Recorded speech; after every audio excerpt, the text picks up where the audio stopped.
Well, hello everybody, Mark Anthony, the Vegas Tourist, and welcome back to my channel. Today we're going to talk about the Palms. Yes, that long-shuttered, suffering resort that's right across the interstate from Las Vegas Boulevard. It's opening this Wednesday, April 27th, and not only is it reopening is opening with brand new owners. And I wrote a blog post about it, but I wanted to come on here and shoot a video to kind of go in a little bit more in depth on this one. All right, so the new owners are the San Manuel Gaming and Hospitality Authority, otherwise known as the San Manuel Band of Mission Indians. This is making them the first Native American tribe to own and operate a casino in Las Vegas. Now, the reason I state that is because there's land around the Strip that is owned by other Indian gaming authorities, and so we're going to see a lot more new investment on and around the Strip, which is a good thing because MGM and Caesars has had just too much control of the Strip. So again, that's one of the reasons why I'm loving the new ownership. All right, it's been an interesting journey for the Palms since it was first opened back in 2001 with the new owners. With my blog post on thevegastourist.com, I'm making it very clear that these people are doing it right, and they're doing it right on all cylinders. What they're doing is good for the authority. It is good for Las Vegas. It's good for the Vegas tourist. You guys, you people, all right, and with all of the changes coming up with like the Hard Rock taking over the Mirage, other attempts to do similar things as opening new properties in and around the Vegas Strip, companies come in with the wrong philosophy, the wrong mentality, and these guys, they should write a book.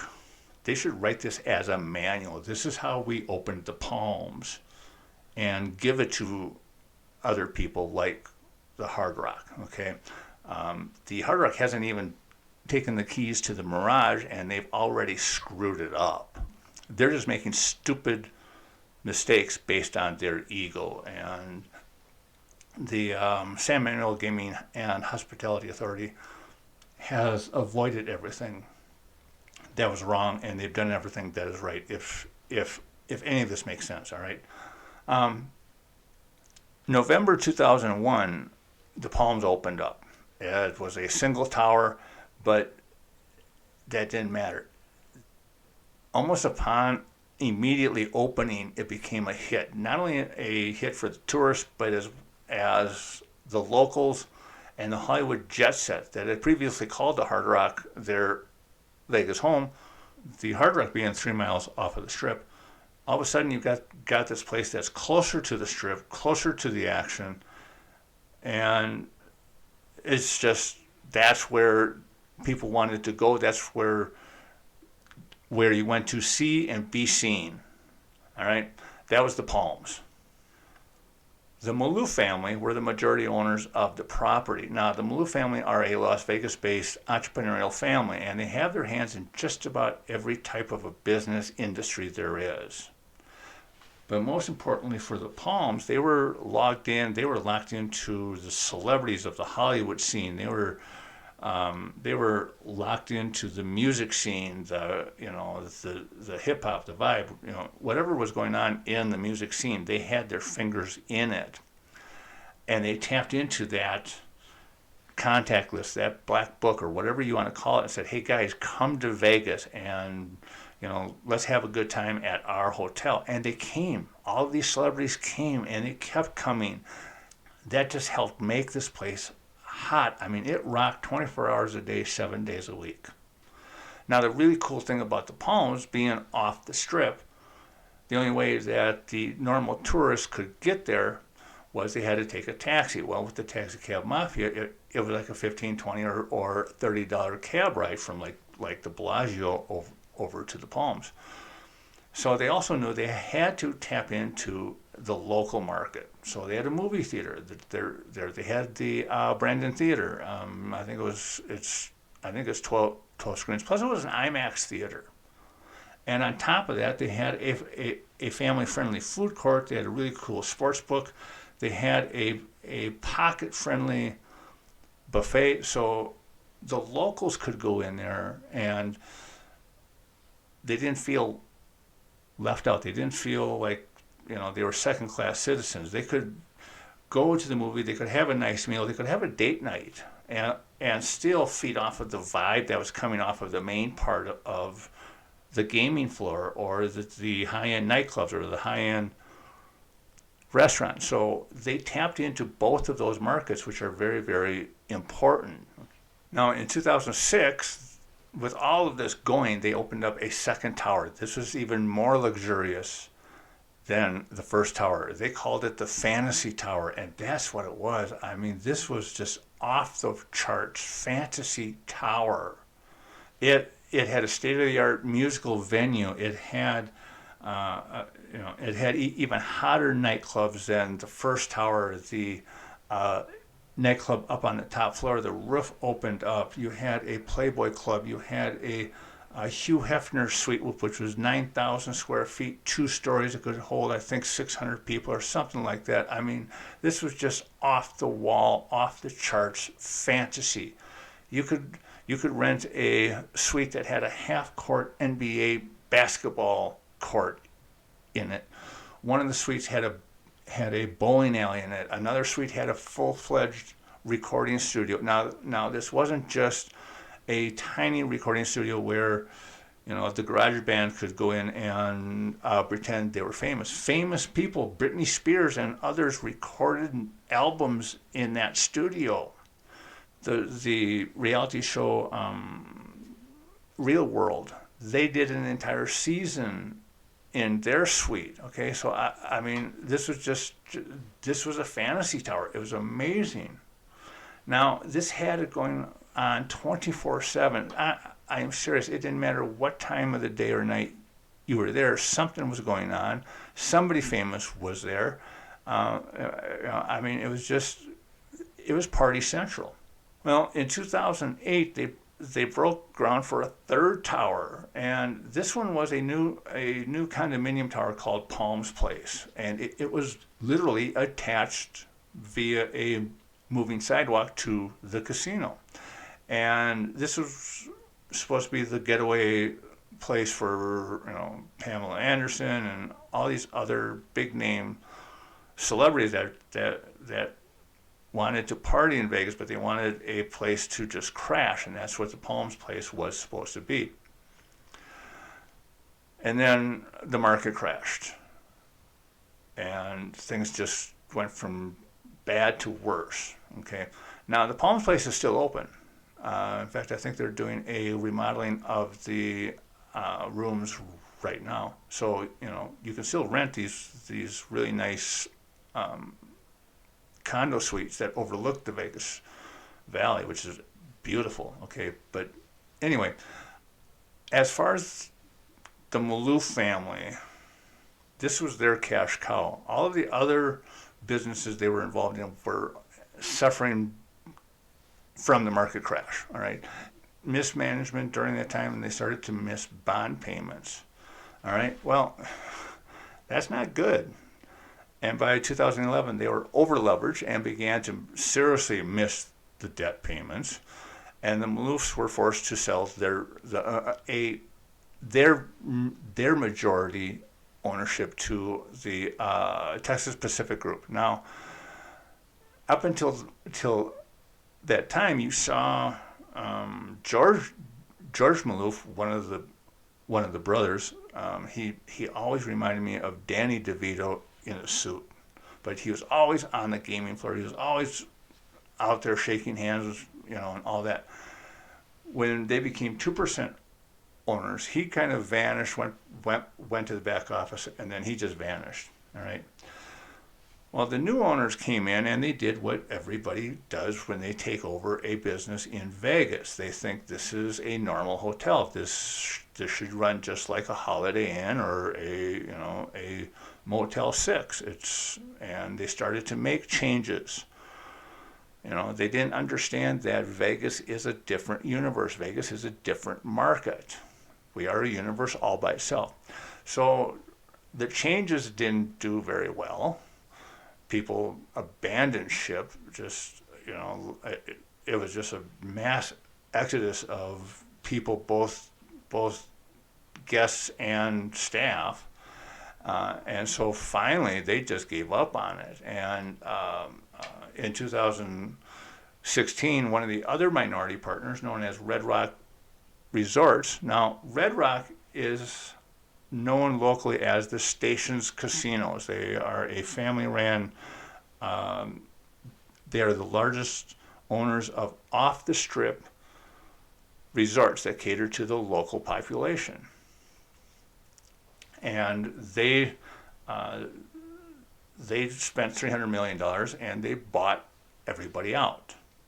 Now, Stations, this was their third attempt at tapping into the larger market. They wanted to play with the big boys. They have tried this 2 other times, and they really weren't good at it. Okay, one of the upscale resorts that they own is called the Green Valley Ranch, and that is a huge success because it hits all of the markets right. The small business meeting, fancy conventions, local meetings, locals, and all this. Okay, it's a really nice piece of property, and it's doing very, very well. Always has. Then on the west side of town, they built what is called Red Rock Casino. And in the beginning, this was their first attempt at, or their real big attempt at, tapping into that same market that the Palms was. And it failed miserably. They got their pocketbooks spanked on that one. So Red Rock comes in, buys everyone out, and we know the local market, and we know the market, and it was an absolute epic disaster in every way you could ever imagine. They had invested $600 million, so they got almost $1 billion invested, and nothing worked. I mean, they just could not do anything right. And for them, thankfully, the 2020 pandemic hit. For them, this was a good thing. It stopped most of the financial bleeding, but it also stopped the bad publicity. The publicity for the Palms was absolutely just horrible. So the pandemic shut them down, all right? So in 2021, in May of last year, Station said, okay, we're just give us $650 million and we walk away. And so they did, okay? If you've ever traveled Interstate 15 between Las Vegas and California, you've seen their billboards, okay? I mean, it's like every five feet they have a billboard. They're very successful in Southern California because they know their market very well. They know what they're working with. Kind of like the Maloufs, they've got this huge database to tap into. Unlike the Maloufs, this is a database of people who are coming to have fun. They're not there to be seen. They're not there to see. They're not there to people watch. They're there to relax by the pool, have a nice meal, go to a nightclub, sit in front of a slot machine, play blackjack until the early hours. Okay. When they took over the Palms, they started to make these little changes, but each change seemed to be very, very calculated. All right. They said, look, this is going, this is not, this is staying. Well, what was going on was some of the stupidest stuff that wasn't working. It sounded cool on paper. It looked good on social media, but in reality, it sucked. They are keeping the buffet, Okay, yes, it's not going to be the South Point price point, but it's going to, South Point Resort has a really nice buffet, and it is very reasonably priced. The Palms is going, okay, we're going to keep our buffet, which was very, very popular. It's going to up the price a little bit because they got to pay for it. But it's back. The movie theater is back. The family-friendly food court is back. The small, intimate, friendly sports book is back. Some of the hotter nightclubs are going to be back. Not all of them. That godforsaken chopped up shark in a tank overlooking the bar, that's gone. Okay, if you didn't see it, just count your blessings on that one. Okay. The fantasy suites are still there. Okay, which brings me to the other point. According to their website, go to look at the rooms. The basic rooms are very well priced, and they come with a refrigerator and a stove. Boy, what market are they hitting? Okay, wow, huge market on that one right there. In an era where everyone is having a hard time finding employees, they're opening what looks to be fully staffed, 100% staffed. On top of being 100% staffed, 50% of the staff is the former staff, the people who were there at the very beginning. How cool is that? Okay. One of the big things is management. All right. Now, when somebody comes in from out of state, they want to bring in their own management team, or they want to pick someone that has, this pedigree, this, Yale and Harvard, and served on that board, blah blah blah blah blah. They didn't do that. They picked Cynthia Kaiser Murphy. Some of you who know me, who follow my blog, are like, really? She's from MGM. And I hate MGM. I hate that cesspool. But she's not from the Ivory Tower. She's not from the cesspool over at the Green Castle. She earned her merits managing New York, New York. New York, New York is a family-friendly, small casino. It's not where folks go to be seen or see, and it's there for people who want to have fun, who are here to just kick back and have a nice, relaxing vacation. And it's profitable. Those are all of the points that the San Manuel tribe wants. She has them. Her pedigree is focused on the customer, the employee, and the bottom line. So I just thought she was a cool choice to make, and I'm wishing her the best of luck. She's coming into an organization that fits her so perfectly. You take all of this and you look at its location. Across the street we have the Rio. Caesars owns Rio. They have drug that into the ground. It's got some new owners. They take over, I think, at the end of this year, beginning of next year, and they've already announced some major changes. So you're going to see a lot of new things coming out from that little area over there. We've got the north end of the Strip starting to finally gel and get that going. So as all of this starts to happen, MGM is going to lose their grip. Caesars is going to lose their grip. And you're going to see a lot of positive changes for the Vegas tourist, you guys. And I think the San Manuel tribe is coming in. They're going to do some amazing things, not only to the resort, but some amazing things for the tourists, for the local people, for the economy.